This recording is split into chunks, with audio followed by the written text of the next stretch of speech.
When you marry, your heart overflows with enthusiasm, exhilaration, and optimism. You can't wait to start a new life with this one whose mere presence or voice just causes an abundance of feel good neurotransmitters to your brain. But soon after, differences in temperament, gender, family of origin, and marital expectations collide. You discover that characteristics and behaviors that you once found attractive in your mate may now be sources of irritation and frustration. Over time, conflict erupts, causing reactivity in your temperament to surface more often. Before long, your dialogue can degrade with frequent accusations and debates about perspective. The enemy in this fight isn't your spouse. I want you to hear that. The enemy is not your spouse. Unmanaged reactivity, those involuntary and unregulated reactive messages that you inadvertently send to your spouse when you're triggered, is the culprit. So today, we're going to be talking about how to recognize reactivity, understand its origin, and work together to eliminate it, learning to respond rather than react in marriage. Welcome back to your hope-filled perspective, where it's always our goal to restore hope, renew minds, and empower listeners to live in your God-given identity. I'm your host, Dr. Michelle Bengtson, and I'm thrilled you've decided to spend a few minutes of your week with us.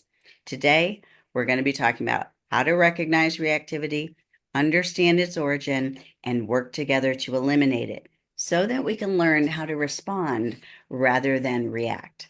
So, to have this discussion today, I've invited a colleague, Dr. Donald Welch, to join us. He's a licensed marriage and family therapist, a professor, a national speaker. He's also an ordained minister and founder of the Center for Enriching Relationships, which is a professional counseling center with multiple sites in San Diego, California. He lives in Coronado, California with his wife, and together they have two grown children. Welcome to the program, Dr. Welch. Thank you, Dr. B. It's great to be with you today. And what a great thank you for that wonderful introduction. We want to be responsive rather than reactive. Yes, Yes. we do. So before we get to that, let's talk first about why is it so important to understand and embrace our natural temperament? Well, our temperament is really the way God made us. And so understanding how we are made allows us to become more comfortable and really at peace with who we are and who we are not, because we're created in God's image. And as we embrace our natural temperament, we are then in a better position to also accept and embrace our spouse's temperament rather than trying to change them into someone they aren't. Before marriage, there's a tendency to attract to the opposite and after marriage to attack that opposite when it's really one of our best friends in a healthy marriage. So as we learn more about our temperament, we can focus on enhancing our strengths and minimizing our weaknesses. Isn't that interesting that what we're attracted to in our dating and courtship is the thing that we attack the most once we've said I do? Yes, we have a tendency to try to make the other person like ourselves. We have this innate desire to be a unique person that God created us to be, and then we can tend to think that wow, we just need to make that other person a little more like myself, and then everything will be great. Okay, now you might be stepping on toes, but that's okay because we want to grow, we want to change, we want to mature to have a good godly marriage. Yes. So will you explain what you mean in your book, The Responsive Marriage? Friends, we're going to put the information about Dr. Welch and his book in the show notes that you can find at drmichelleb.com. But I want you to explain what you mean by out of awareness reactivity. Yes. We are made, the way God made us is to be able to protect ourselves. So, for example, if I were to touch or you were to touch something hot, your hand or my hand would react before the brain knows it's hot. It's a way to protect ourselves. So, what happens with the limbic system is that we can have all sorts of reactions. Like, for example, if I squint my eyes, the other person, or we're having dialogue, Dr. B, you and I, you might involuntarily react to it. Or if somebody screams or you hear something sharp, you might have a reaction to be awakened to see, do I need to take care of something? So we have hundreds of these normal reactions which, and I've seen it for 40 years in marriages, in the sense of working with couples, that they will tend to react to each other before they're aware, and then they're off to the races, and it's difficult to decrease that. So I define reactivity as involuntary, unconscious thought, uncontrolled relationship impeding behaviors that originate from the feeling part of our brain known as the limbic system. And I tie that to Philippians 4, 6, and 7. I think it's so powerful what Paul said as God was sharing with him what to write. Of course, it's God's inspired word. And he's in prison, and he writes in Philippians 4, 6, and 7, do not be anxious about anything, but in every situation, by prayer and petition, with thanksgiving, present your requests to God, and the peace of God, which transcends all understanding, will guard you. Now, listen to this. This is the key part. He will guard your hearts and minds in Christ Jesus. Now, if I would have been there, I might have asked, now, Lord, do you really mean heart first? Shouldn't it be mind and heart? And all the research leans in the direction, not all theorists believe this, but that we feel things before we think them. So we can have these involuntary reactions in a marriage that actually set up the marriage for difficulty. So since these originate from the feeling part of the brain rather than the thinking part of the brain, they're largely outside of our conscious awareness. So it can make it insidious to the relationship. So we want awareness provides the opportunity to choose. And in the book, we talk about the whole concept of choice and voice, which God gives us free will. And I know different theologies will talk about that in different ways, but the idea is that we have a lots of choice and voice. Choice is voice is I have an opinion, and choice is I have a say in decision. And we want that to be very highly active in a healthy marriage. Explain a little bit why and how do couples often confuse this present conflict with past wounds in the relationship? Yes. Um, I don't know if you've ever, I remember being in high school playing basketball, and we played, there's called Cal Poly San Luis Obispo, and it's a gymnasium that was near the high school, but it's a major university here in California. And I can still go into that gymnasium and take in the smell of the gymnasium. Every gymnasium has a different smell, and it takes me right back there to sitting on the bench, waiting to get in and being frustrated, not playing as much as I would have liked to as I'm sitting there on the bench. We all have situations. Maybe one of your children, maybe there was a sense where they loved playing soccer. And when you would drive by or walk by a park that just the mowed grass and it has this sweet scent to it, it just brings back flooding memories. Now, if we go to post-traumatic stress disorder, someone can be triggered by, say, if they were in the armed forces, by a car backfiring, and they automatically go into a uh, reactive reactions response, if you will. So it happens without our awareness, and we have to manage this. This is what the book is all about, how to be more responsive than reactive. And we do that by different treatments, but also trying to be able to be aware of what I might react to in my mate's statement or if they say something to me. Is it possible that we react to present conflict even based out of past wounds in other relationships? Oh yes, that's very common. In fact, it's why, unfortunately, second marriages move up to about 80% of potentially divorce because they're bringing in those reactions. In my opinion, those reactions, and theorists would, I believe, support this, is that those reactions are coming into the relationship, and so now that person reminds me of something from the past. That's why those first 8 years of life for any child are incredibly important because we are the way our brain's designed, we absorb emotion and then that emotion can stay with us and then we can practice it without even knowing. And then it's a reaction into adulthood.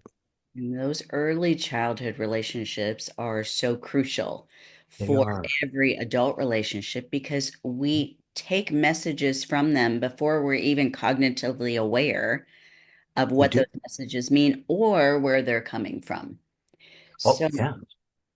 friends, we're going to take a real quick commercial break, but I want you to stick with us to hear Dr. Welch share more about how to recognize this reactivity, understand its origin, and let's learn to respond rather than react, not just in our marriages, but in our relationships in general. We'll be right back. Welcome back to another episode of Your Hope-Filled Perspective, where I'm joined today by colleague Dr. Don Welch, the author of The Responsive Marriage. Dr. Welch, as we're talking, I'm thinking about how we can tend to react because it's so unconscious. We can react Mhm. even in other relationships. Hmm. We don't have all the information. We're reacting out of feeling, and Hmm. that can cause more damage. So I would be curious for you to talk about, you suggest that the greater a couple's differences, the more likely their marriage will be to succeed. And that's not what society typically says. So help us understand that a bit. Yes, that's a fascinating concept that really God created the opposite, man and woman. And may I just quickly tie into this idea of wounds and how it may impact your current question? Because many people believe that their past is the past and it does not affect them now. Others may believe that their past can affect them, but they think they have dealt with it and it is now irrelevant. The truth is, emotions never forget.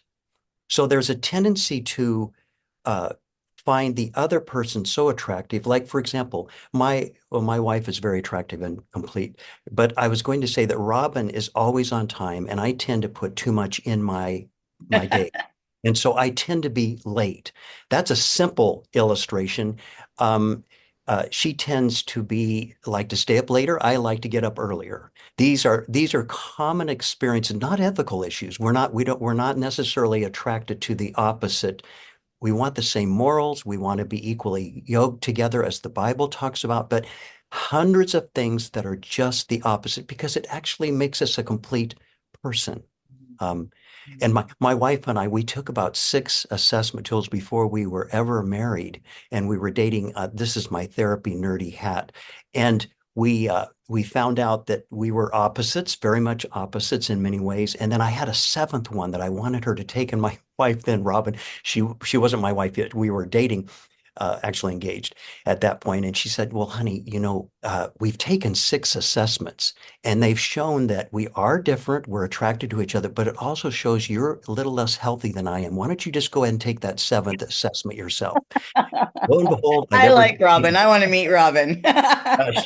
She's a special person. So I tend to be more introverted at times. She's very extroverted. So we tend to balance each other.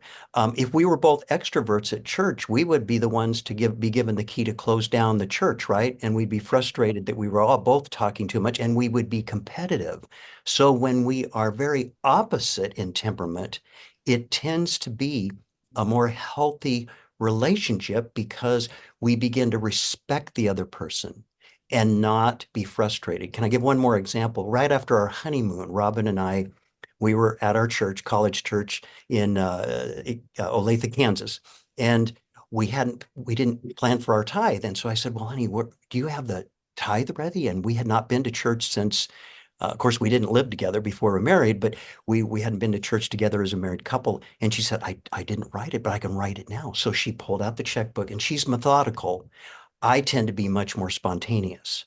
She's really methodical. And so she started writing it in a methodical way. And my first reaction, this is my involuntary reaction, Dr. B, I started to get nervous because I could see the ushers coming and we're not going to get that's back when you paid with this is how old I am, back with a check.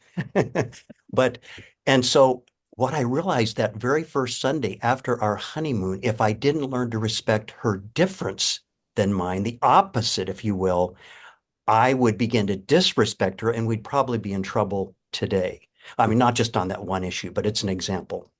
But speaking of differences, men and women tend to be different in terms of their biggest fears. What is that difference? Yes. Well, the this idea of Ephesians 5 that talks about how a man is to love his wife and how she is to respect her husband in this situation, that shows how different we are with our fears. And the there's lots of literature on this. It's a great question you've asked, and lots of books written on that particular question. is that a woman will feel like, am I enough? Where I will be steady, it'll be steady in our relationship. And the man is, will I be respected enough? Will I have significance enough? And there are different fears, but those are two. And I could imagine that if we don't understand that, we could clash and be reactive in response to how Yes. we display those fears. Oh, yes. Yes. Because that sense of being loved, both men and women, we all want to be loved. I mean, this is what Jesus says, I'll never leave you, never forsake you, I'm coming to you. So we want to be assertive in our relationship, but there's a sense where that the needs are very different. I still remember my wife kind of nesting. We used that term with both of our children, and she wanted the house to be a restful, peaceful place.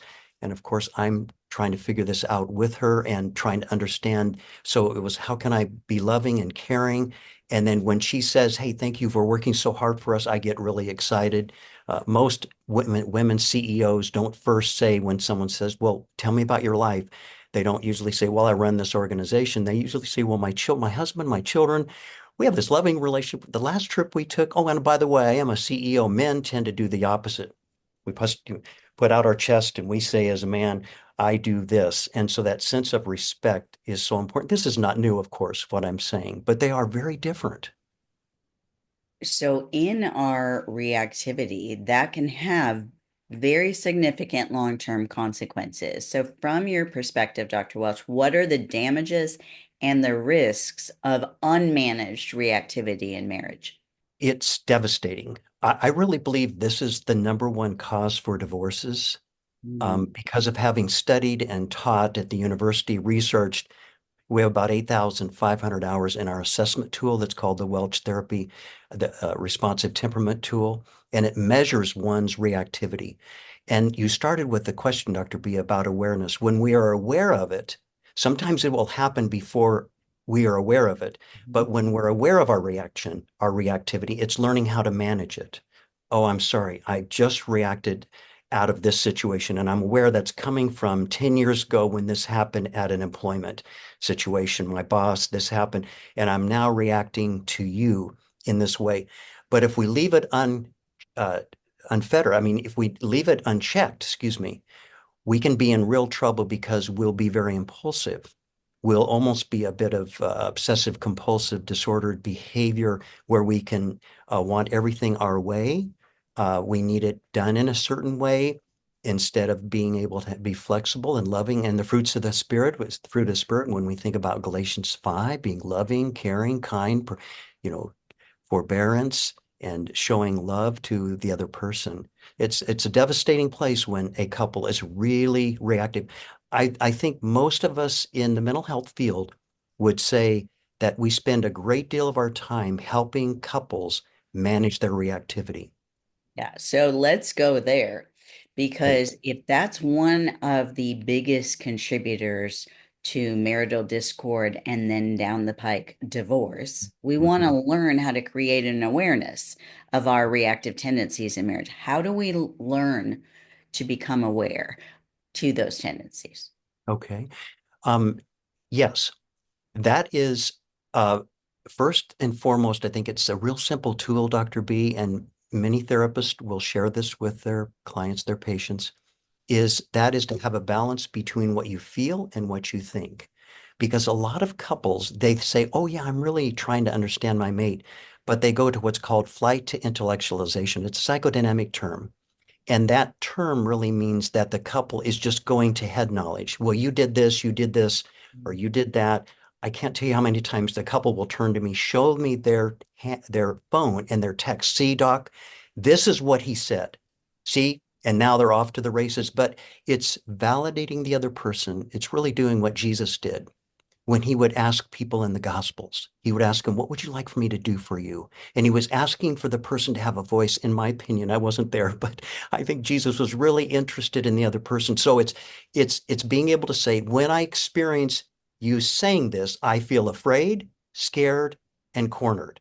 That those are three feelings. And then if the other person validates that, okay, okay, I'm really frustrated, but you're saying when I say it this way, you feel cornered, afraid, and scared. Is that correct? That de-escalates, begins to de-escalate. So the more validation there is, the less reactivity there is. And this is what Jesus does for us. He shows it throughout the Bible. We see that. And there's a significant difference, folks, between the scenario where you say, when you say that, I feel X, Y, and Z, Mhm. versus saying, you make me feel. Thank you. Yeah, it's an I statement, not a you statement. Yeah. No one can tell you, Dr. B, how you feel. You just feel that way. But you can learn to manage how you feel. Yes. Our son, we were teaching them this early on, and our son, he's 6'3", he's way over me. He leans on me, and he and his wife are up in San Francisco doing lots of great work. And we were teaching him how to get the feeling and the thinking statement. So he was very young, and he said, "Well, Dad, um, I just don't feel like taking the trash out." I asked him to take the trash out. And he said, I just don't feel like doing it. Well, he was trying to get the ideas that when I experience taking out the trash, I don't know, I don't know, I feel frustrated and other feelings. But we had to kind of recalibrate that for our son, Daniel. And he's really good at that now with his wife, Izzy. So, but you're right. It's not a you statement because a you statement lights a fire. An I statement, I own my own feelings, and hopefully you're respecting my feelings. And that's validation. And if you can get a couple do that, the validation, they begin to respond to each other more than react. Another way not to react is when you're talking, slow it down, maybe count to two internally, 1001, 1002 internally, and then respond because sometimes our first reaction is something we don't want to say or wish we hadn't have said afterwards. And that could lead to the unawareness of the reactivity. Oh, So absolutely. counting to two Hmm. gives us an opportunity then to sit with it for a minute to see what is it that we're really reacting to. Yes. Yes. Yeah. That's awareness provides the opportunity to choose. And the more choice and voice a couple have, I talk a lot about this in the book, more they have the voice and choice, the more healthy their marriage because there's a reciprocity coming into place. There's Which a is reciprocity that, crucial then for a marriage to work well together. yes, for a Have marriage, that reciprocity. that reciprocity is so important. You see it when couples will talk over each other and they're Mhm. really not listening to each other. So it's helping them slow it down and trying to actively listen. That means I I don't respond until I fully listen to what they say. Oftentimes we're taught to be very clever when someone's talking. I'm already thinking of what I'm going to say. Well, that's not active listening, and it doesn't work well. It does not work well in a marriage. Um, After a while, the couple is again talking over each other. Hmm. Such good advice. Friends, we're going to stop and take a real quick break, but don't go anywhere because we will wrap up the show talking to Dr. Welch about his hope-filled perspective when it comes to having a responsive, not a reactive marriage. We'll be right back. Welcome back to your hope-filled perspective, where we're having a great conversation today that I think can be applied to many of our relationships, not just our marriage, although we are talking today with Dr. Welch about the responsive marriage. Dr. Welch, I would love for you to share with our listeners about what is a marital rest stop and why are these important? Yes, a rest stop is so important. One of the more difficult things, I've been at this a few years as a therapist and as a pastor, is that one of the most difficult things for a couple to do is when they first come to a session, I'll ask, could you take 5 minutes or 10 minutes a day and do this exercise? The I statement, which you so capably said, not a you statement, but an I statement, which is what you were helping us to see, Dr. B. And I'll ask them to do it. And then they'll come back the next session and they'll say, oh, we just didn't have time to do that. And depending upon if they have children at home, which is 24/7, even young adults, that can be difficult in our society that's so costly to live on one's own. And what I try to suggest to the couple is that we need to slow down. I created something on our website that actually is an active time uh, statement that shows where you're spending your time. So it shows 168 hours, and you can move the time, these are my devotional times, or this is my bathing times, or this is my work, or my sleep, or nutrition. And a lot of couples have let everything else take over their life. So a rest stop is so important. God does this to rest the land after 7 years, to on the Sabbath rest. Rest is so important for our development. For example, good REM sleep at night is so important. Deep, deep sleep. And you only get that when you're about 6 to 7 hours into your sleep, that you start getting really good oxygenated brain health. And I do a lot of EMDR. That's a treatment that you may have heard of that helps people with trauma. But rest stops are so important, and to make sure that each day you just sit with your spouse, if you're married, and or you're dating someone, sit and talk about some feelings, maybe some spiritual issues that are spiritual experiences, and take time to enjoy, the old phrase, enjoy the roses along the way. Such important part. And I have an entire chapter on this particular topic. I think that's why you mentioned it, Dr. B, but different ways to do those rest stops. I think that's so important because we end up giving away our most valuable commodity in Hmm. terms of time, whether Hmm. it's because we're overcommitted or we're scrolling on social media. Hmm. But it saddens me to hear that you've had clients who've said, "Oh, we didn't have time. You didn't have 5 minutes for Hmm. the love of your life to improve your relationship." And I get it. I've reared kids and those were busy years. But if Yes. I didn't invest in my marriage during the child rearing years, how much more difficult would that have been when we hit the empty nest? Oh, yes, that is so important. Actually, we're the executive team. You're making a really powerful statement. We cannot let the children be in charge. The parents should be the executive system. When I work with children, I always first work with the parents, because the executive system is oftentimes putting into play some of the behaviors, maybe not all, or maybe very little, but the parents are so incredibly important to the family system well-being. Why do you say that a healthy couple engages in intentional behavior? And what does that look like besides this marital rest stop? Yes. Well, it's a great question. I love that question, because intentionality for a marriage means that you're working on deciding who is responsible for what, and then follow through on that. That should happen early on in a marriage. So let me give an example, if I may. If another example, when Robin, my wife, and I were first married, we were thinking about, okay, what are the responsibilities, our domestic responsibilities, vehicles, all of this. And so we decided that the last one out of bed would make the bed every day. And so it was like expectations. Actually, talking about expectations is really, really important. So one day, my wife is the clever one between the two of us. And so one day, I usually get up early and run. And so I'm never usually the second one. So she's always kind of make to bed. So I was the last one out. And she got up and she was doing things. And then she came in and said, "Hey, honey, don't worry about the bed, making bed." I said, "Well, honey, I'm the last one up today and I'm happy to make it. That's our agreement, isn't it?" So we bantered back and forth in love. And I think she eventually made the bed, but we've teased about that ever since, because we knew what the expectation was. And then it's good to follow through. Expectations can be really important. If I can use one other example, do you mind, Dr. B? Is I had a couple, they were married 40 years. They were sitting in this room. This is my counseling office here. And they were looking at expectations. They'd been married all those years and never talked about expectations. They just kind of did what their own families did. And it came out that she would have loved over those 40 years to have taken the trash out. No, this is a true story.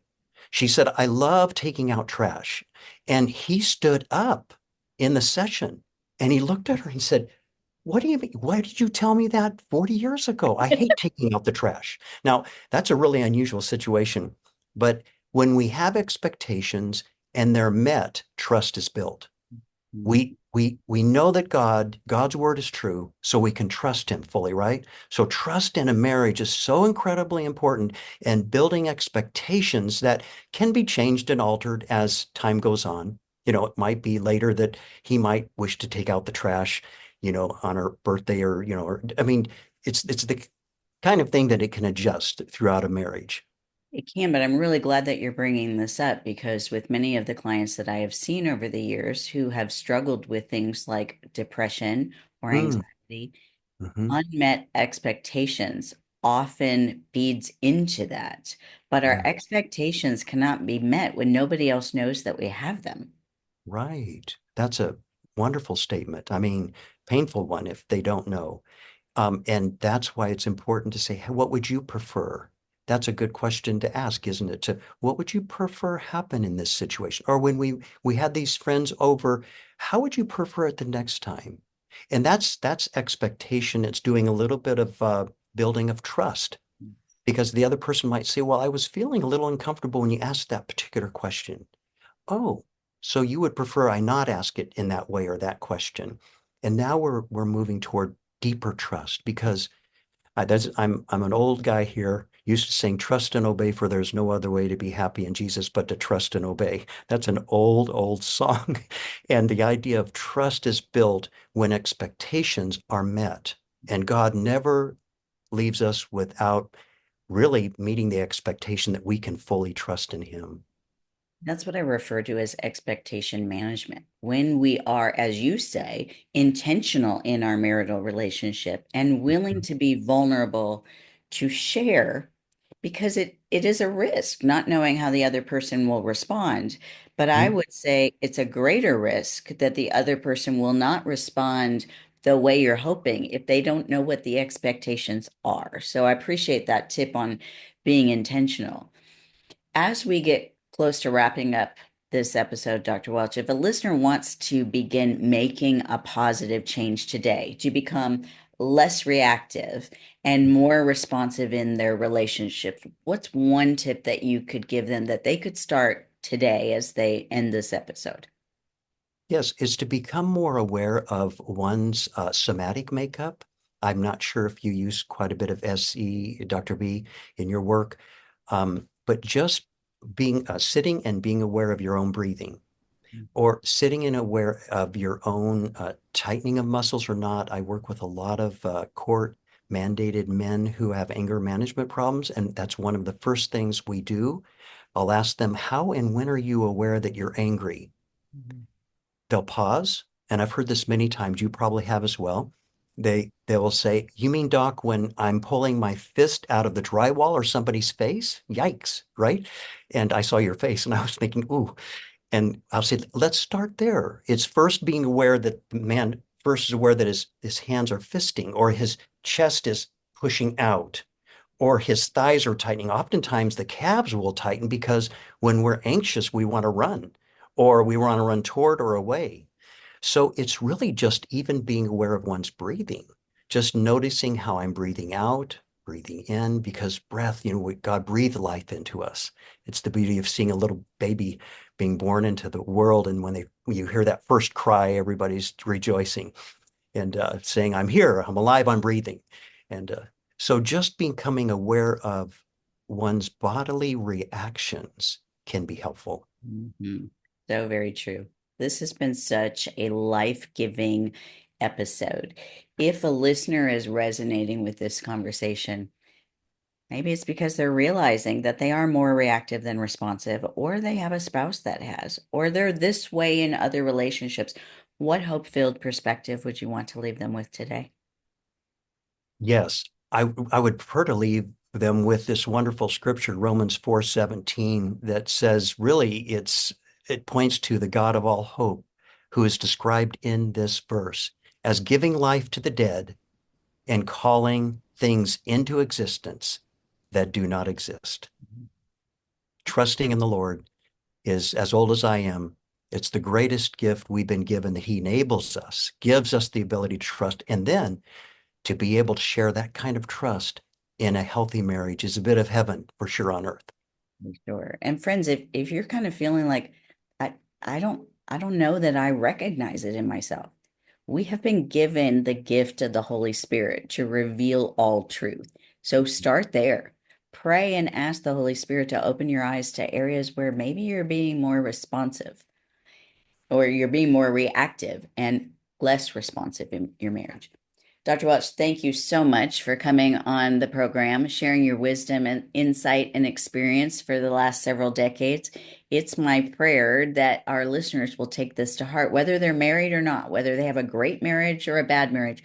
We can all become more responsive and be the way Christ has made us to be. So thank you for being on the episode. My pleasure. And thank you, Dr. B, so much. And for all of your listeners, God bless each and every one of you.